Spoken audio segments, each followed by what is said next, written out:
여러분들은 사회적 기업에 대해서 얼마나 알고 계신가요? 오늘은 사회적 기업에 대해서 한번 알아보겠습니다. 사회적 기업이란 사회적 목적을 추구하고 이를 위해 수익 창출 등 영업 활동을 수행하는 조직입니다. 일반적인 기업은 이윤을 추구하나 사회적 기업은 취약 계층에게 일자리나 사회 서비스 제공 등 사회적 목적을 추구합니다. 우리는 빵을 팔기 위해 고용하는 것이 아니라 고용하기 위해 빵을 판다. 루비콘 제가 CEO 릭 오브리는 이런 말을 하기도 했죠.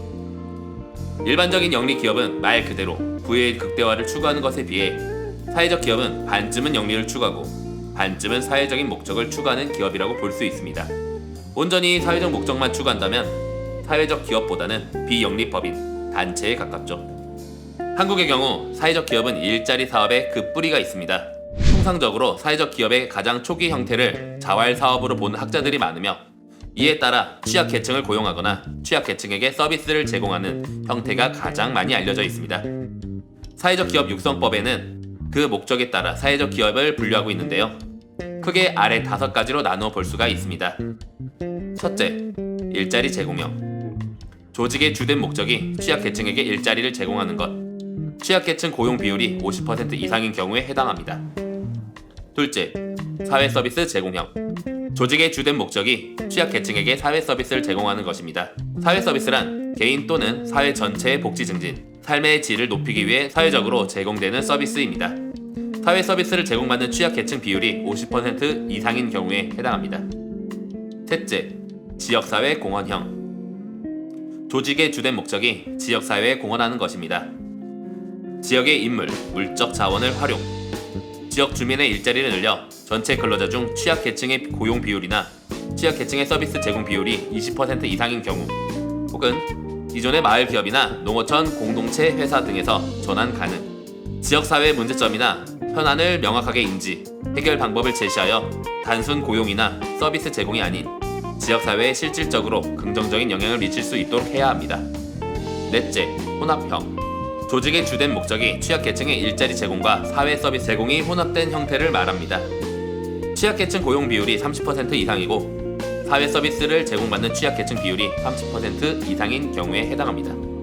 마지막 5째, 기타형. 사회적 목적의 실현 여부를 계량화하여 판단하기 곤란한 경우 불특정 다수를 대상으로 사업을 수행, 산림보호, 불특정 대상 공연 등을 하는 기업으로 반드시 장애인을 고용하지 않는다고 해서 사회적 기업이 아닌 것은 아니며 방글라데시의 극빈층에게 금융 서비스를 지급하는 마이크로 크레디트 또는 사회적 기업으로 분류될 수 있습니다. 한국에서 고용형 사업적 기업이 가장 보편적으로 알려진 이유는 취직난으로 일자리 문제를 사회적 기업을 통해 해결하고자 하는 정부의 정책 일환이라고 보는 것이 가장 보편적인 중론입니다. 사회적 기업을 딱 한마디로 정의하면 하는 일은 NGO인데 운영 방식은 영리 기업이라고 할 수 있습니다. 이 말을 풀이해보자면 사회적 기업은 NGO와 동일한 목적을 지니고 사회 문제 또는 환경 문제를 보다 적극적으로 실현하고자 설립된 동기는 NGO와 동일합니다. 그러나 NGO의 경우 고질적인 자금난에 시달릴 수밖에 없어 정부 또는 기부자의 지원 없이는 유지되기란 결코 쉽지 않죠. 또한 정부로부터 보조금을 받는 비영리법인이나 단체의 경우 정부 의존적인 성향을 보여주기도 합니다. 사회적 기업은 사회적 목적과 동시에 이윤을 추구하기 때문에 이런 금전적 문제를 해소하여 자신들의 사회적 가치를 NGO보다 보다 효과적이고 지속 가능한 방식으로 실현하고자 합니다. 한마디로 우린 누구한테 손 안 벌리고 NGO처럼 똑같이 하겠소가 사회적 기업의 궁극적인 목표죠. 사회적 기업 운동의 시발점은 어디인가에 대해서는 여러 가지 의견이 있지만 그래도 대부분 동의하는 곳은 영국입니다. 영국이 신자 유정책으로 각종 사회 문제가 터져 나오고 이를 NGO들이 해결하려고 했습니다. 하지만 사회 문제를 해결하려고 하기도 전에 금전적인 부분이 역시나 그들에게 장애물이 되었죠. 사회적인 문제도 해결하고 금전적인 문제도 해결할 수 있을까? 라고 등장한 것이 바로 사회적 기업입니다. 영국 사회적 기업의 대표적인 예로는 노숙자를 고용해서 잡지를 판매하는 빅 이슈를 들 수 있습니다. 이렇듯 사회적 기업의 시발점은 NGO, 즉 밑에서부터 시작된 운동입니다. 비판론자들은 시장주의적 관점에서 비판하기도 합니다. 하지만 사회적 기업이라는 개념 자체는 약자에게 냉혹한 자유시장 경제 원칙과 약자를 보살피려는 인본주의의 간이 타협에서 출발한 절충안이기 때문에 이러한 비판은 옳지 못합니다. 사회적 기업이라는 개념 자체에 무상으로 약자를 돕기 싫다면 사회경제의 시스템에 약자들이 끼어들 여지를 두도록 도와준다는 의도가 있기 때문입니다. 자유시장 경제의 기본 원리를 훼손하지 않으면서 낙수 효과를 대체하기 위한 대안이기도 합니다. 비판. 사회적 기업은 사실상 정부 정책적인 측면이 강합니다. 이렇게 위로부터 시작된 운동이라는 비판에 따르죠. 물론 그 뿌리는 사회적 기업 육성법에 만들어지기도 전에 시민사회 영역에서 찾아볼 수 있지만 정책에 의하여 성장하고 있는 부분이 큽니다. 특히 한국의 사회적 기업은 인증제로 운영되는데 정부로부터 재정 지원을 전제로 하기 때문에 인증 조건이 까다로워질 수밖에 없고 재정 지원을 받는다 하더라도 기간의 제한이 있기 때문에 정부의 지원이 끊기고 난 뒤에 포기하는 사례들이 발생하고 있습니다. 이는 사실 사회적 기업의 본질적인 가치보다는 정부 정책에 의한 지원을 바라보고 사회적 기업에 접근하기 때문에 발생하는 일종의 도덕적 해이가 지속되는 셈입니다. 사회적 기업의 문제점은 앞서 말한 보조금에 크게 의존한다는 점 외에도 경영 전략에 상당히 주먹구구식으로 이루어진다는 점입니다. 그리고 소규모 업종에서만 그나마 좀 돌아가고 인력과 자본이 많이 필요한 일들은 사회적 가치와 이윤의 공존이 거의 불가능하다는 점이 있습니다. 사회적 가치를 반영한 상품은 필연적으로 기성 제품들에 비해 가성비가 떨어질 수밖에 없습니다.